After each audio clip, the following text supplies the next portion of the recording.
حضرت ابو ہریرہ رضی اللہ تعالی عنہ سے روایت ہے کہ رسول اکرم صلی اللہ علیہ وعلا آلہ و اصحابہ وسلم نے فرمایا، بے شک اللہ تعالیٰ پاک ہے اور پاک ہی کو قبول کرتا ہے،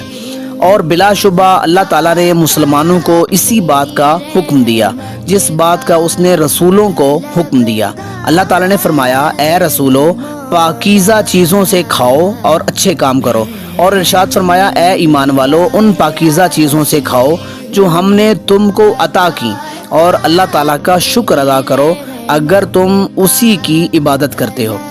پھر آپ صلی اللہ علیہ وآلہ آلہ وصحابہ وسلم نے ایک شخص کا ذکر فرمایا جو طویل سفر کرتا ہے، اس کے بال پراگندہ اور چہرہ گرد آلود ہے، وہ آسمان کی طرف ہاتھ اٹھا کر کہتا ہے، اے میرے رب، اے میرے رب، حالانکہ اس کا کھانا حرام سے ہے، اس کا پینا حرام سے ہے، اس کا لباس حرام سے ہے، اور اسے حرام سے غذا حاصل ہوتی ہے، پس اس کی دعا کیسے قبول ہو؟ حضرات ذی وقار اس حدیث مبارکہ میں حرام سے اجتناب کی تعلیم دیتے ہوئے حلال چیزیں کھانے کی رغبت دی گئی ہے، اور اس کی عظمت کو یوں واضح فرمایا گیا کہ چونکہ اللہ تعالیٰ کی ذات پاک ہے، لہٰذا وہ ایسی چیز کو پسند کرتا ہے جو پاک ہو، اور حرام مال